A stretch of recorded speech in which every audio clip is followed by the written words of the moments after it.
Nicolas Paul Stéphane Sarkozy de Nagui Boxa, né le 28 janvier 1955 dans le 17e arrondissement de Paris, est l'un des hommes politiques les plus éminents de la France moderne. Sa vie, qui s'étend sur 7 décennies, a été un parcours tumultueux, où l'aura du pouvoir se mêle à une profonde tristesse et à des secrets jamais pleinement révélés. D'un enfant élevé dans une famille brisée à la présidence de l'une des plus grandes puissances mondiales, l'histoire de Nicolas Sarkozy n'est pas seulement une histoire de politique, mais aussi de lutte personnelle, d'ambition dévorante et d'efforts constants pour surmonter ses blessures émotionnelles. La plus grande tristesse de Nicolas Sarkozy remonte probablement à son enfance, lorsqu'il était un enfant privé de l'amour de son père. Son père, Pál Sarkozy, un petit noble hongrois, a abandonné la famille alors que Nicolas n'avait que 4 ans, laissant sa mère, André, élever seule ses 3 fils dans des conditions difficiles. Cet abandon a non seulement été un choc émotionnel, mais a aussi profondément marqué le caractère et les ambitions de Sarkozy. Il a déclaré que ces années lui avaient laissé un vide incommensurable, un profond désir de prouver sa valeur et de fonder une famille qu'il n'avait jamais eue enfant.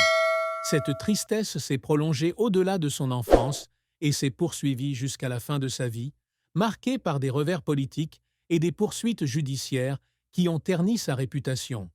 Sa défaite à la réélection présidentielle de 2012 et ses démêlés judiciaires liés à la corruption et au financement illégal lui ont laissé un sentiment d'isolement et de rejet, un sentiment qui rappelle la solitude de son enfance.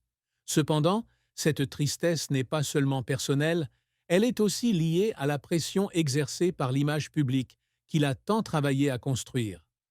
Homme toujours confiant, dynamique et déterminé, Sarkozy a dû dissimuler ses moments de faiblesse, les moments où il se sentait trahi par ses proches ou blessé par les critiques incessantes des médias.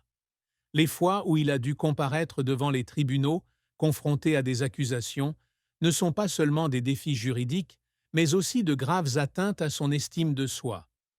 Un homme au sommet du pouvoir, surnommé super président, doit affronter des doutes sur sa moralité et son intégrité, ce qui a certainement aggravé de vieilles blessures. La carrière de Nicolas Sarkozy est une longue histoire d'ambition, de succès éclatants et d'échecs cuisants. Il a débuté sa carrière politique très tôt, devenant maire de Neuilly-sur-Seine, une banlieue aisée de Paris, à l'âge de 28 ans. Ce rôle a été non seulement un tremplin, mais aussi une preuve de son talent et de sa détermination.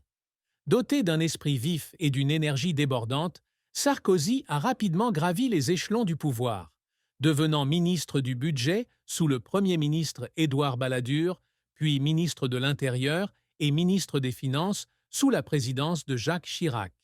Ces années lui ont permis de se forger l'image d'un dirigeant fort, n'hésitant pas à prendre des décisions audacieuses, même controversées.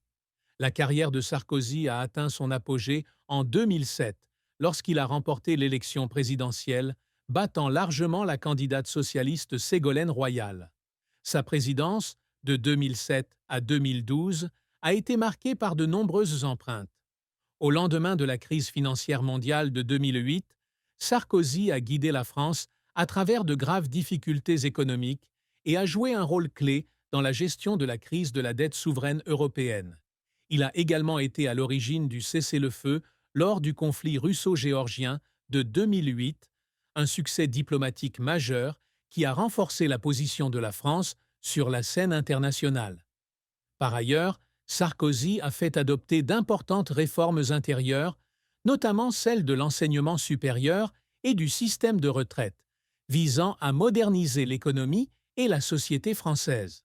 Le retour de la France au sein du commandement intégré de l'OTAN en 2009 a été une décision historique qui a démontré sa vision stratégique visant à accroître l'influence du pays dans le monde.